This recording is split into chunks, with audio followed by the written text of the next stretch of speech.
Saudi Arabia is apparently speaking quietly with Iran in an effort to ease tensions in the region.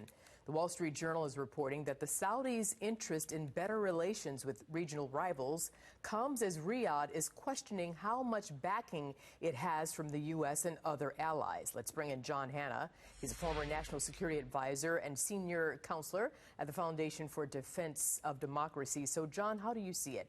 Why are the Saudis interested in easing regional tensions?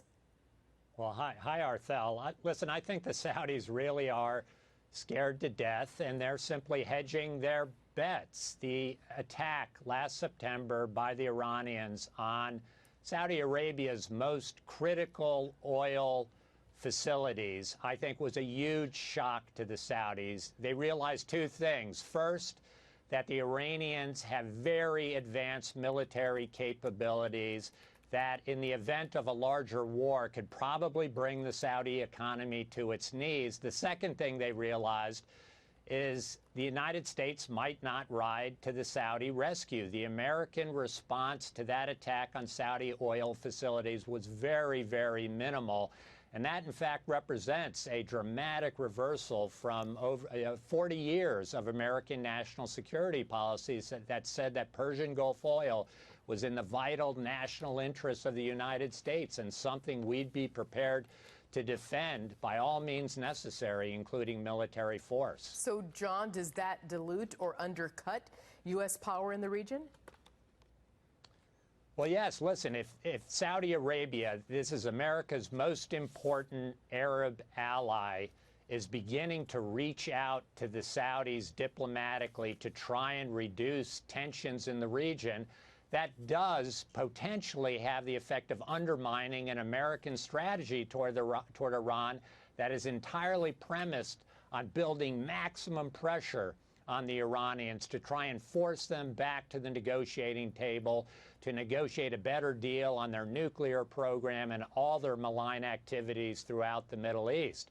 So it does create that danger. I'd say a second danger it also creates, Arthel, is that the Iranians perceive this outreach by the Saudis as a sign that their policy of military escalation in the region is in fact working, and that if they push even harder and escalate even further in more dangerous and provocative ways, they may even be able to get the United States and Saudi Arabia to come in their direction and begin to reduce some of that pressure more significantly.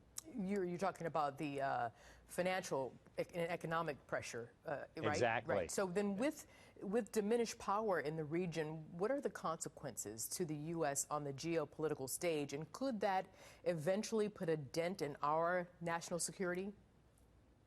Yeah, I think it does really create a potential danger to America's first policy in the Middle East, which is this maximum pressure campaign against Iran to try and get them to rein in their bad behavior, rein in their nuclear program. If the Saudis, our most important Arab ally, are undercutting it, it's a real problem.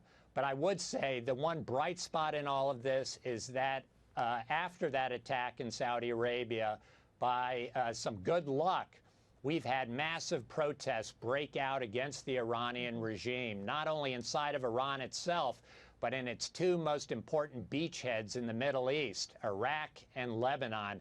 And that, in turn, is putting real pressure on the Iranian regime. It's putting them on the defensive in their own backyard in a way that I don't think anybody expected was going to happen. Yeah, the people are fed up. There's definitely an uprising. Let's talk about this, John, for a second.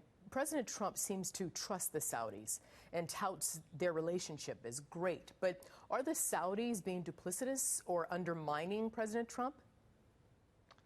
Listen, I just think that the Saudis are doing what they think is in their own best interest. They know that despite the fact that they've been the greatest purchasers of armaments in the world for the past several years, if they went head-to-head with the Iranian Revolutionary Guard, the Saudis would probably be no match. So unless they know and are absolutely certain they've got rock-solid American support, the Saudis are going to engage in this kind of hedging behavior to try and reduce tensions and try to get the target off their back and to make sure that the Iranians don't engage in another even more serious attack than they hit the Saudi oil infrastructure with last September. Well, the U.S. is not trying to engage in a military conflict with Iran, but do you think at this juncture, considering this new joining of forces, if you will, between Saudis and Iran, does that in some way undercut the pressure that the U.S. is putting on Iran's economy and some of their top officials?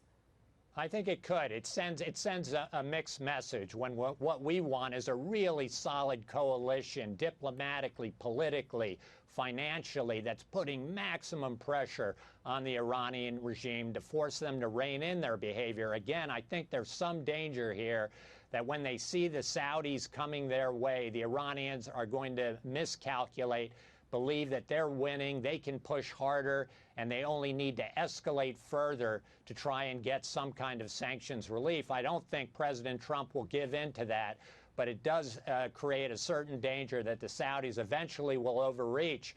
And even if the United States doesn't want to get involved in a military fight, we might have to. I have to leave it there. Unfortunately, I'm out of time, but okay, we're going to keep an eye on this. And John Hannah, will you come back to discuss this very interesting and possibly disturbing development? Absolutely. Thank you, Arthel. Okay.